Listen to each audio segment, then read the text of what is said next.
जैसे वो लड़की के पहले बोलने पे जब भी वो कुछ कहती कि मेरा खाने का मन है, वो उसके सामने ला देता था। उसे कहीं जाना है, वो लड़का उसे हर वो खर्चा देता था। उसके बहनों के पास जाने पर सबको पार्टी देता इस लड़की की तरफ से।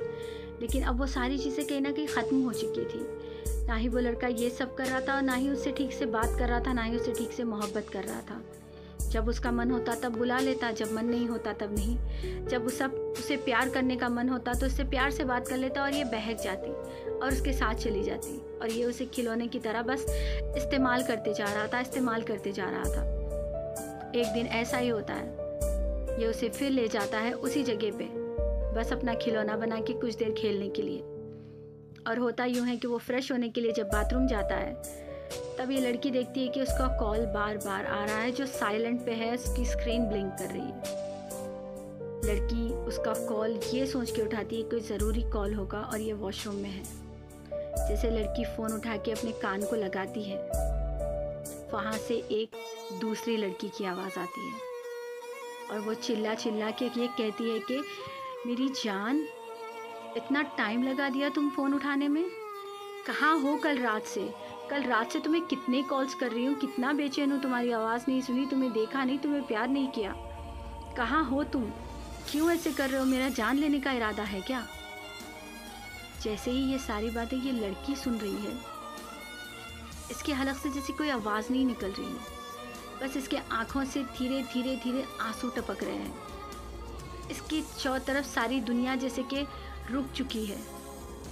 ये समझ नहीं पा रही है कि ये सब क्या है, क्योंकि ये इतना इत्मीनान कर चुकी थी कि यही वो लड़की है जिसे वो लड़का प्यार करता है, यही वो लड़की है जिसका साथ वो ज़िंदगी गुजारना चाहता है, उसे कभी नहीं छोड़ेगा। पर यहाँ तो कुछ बात ही अलग हो गई थी। यहाँ पे तो कोई और लड़की भी है इस लड़के की लाइफ में। तभी शायद ये लड़का जो 24 घंटे लगा हुआ रहता था, उसने बात करनी कम कर दी। हर बार मिलने की ज़िद करता था, उसने मिलना कम कर दिया। शायद यही वजह है। बहुत सारे सवाल, ढेरों सवाल इसके दिमाग में घूम रहे थे। तभी वो लड़का वॉशरूम से बाहर निकलता है और देखता है कि इसके कान को उस लड़के का फ़ोन लगा हुआ है। जैसे ही वो फ़ोन देखता है कि दूसरी लड़की का नंबर है, वो गुस्से से फ़ोन दीवार पे मार के फोड़ देता है और कहता है कि नहीं नहीं नहीं, कुछ नहीं, वो जो भी कह रही है वो सब गलत है, सब झूठ है।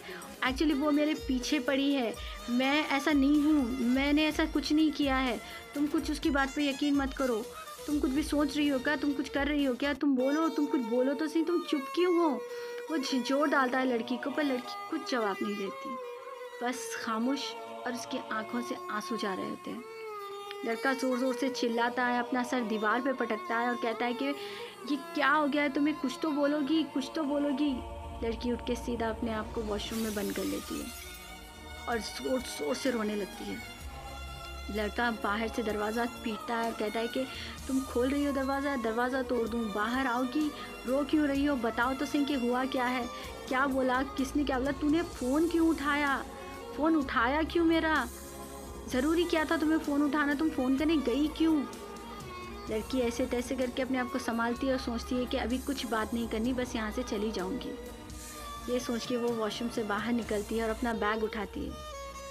लड़का उसका हाथ पकड़ के खींचता है और कहता है कि कहाँ जा रही हो।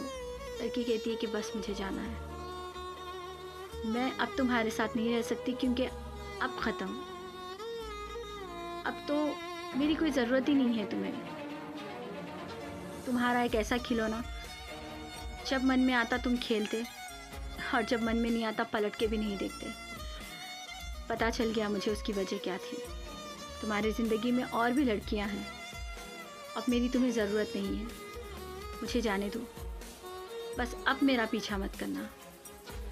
जैसे ही लड़की के मुंह से ये अल्फाज वो सुनता है, वो इतना ज़्यादा गुस्से में आ जाता है, ज़ोर ज़ोर से चिल्लाता है और ज़ोर ज़ोर से लड़की को थप्पड़े मारता है। कभी इस गाल पे, कभी उस गाल पे, कभी इस गाल पे, कभी उस गाल पे, नॉन स्टॉप उसने उस लड़की को 10 से 12 थप्पड़े मारे। लड़की गिर जाती है बेड पे और उसके कान से खून निकलने लगता है, उसके होंठ से खून निकलने लगता है। जैसे ही देखती वो हाथ लगा के, उसके हाथ पे खून लगा होता है।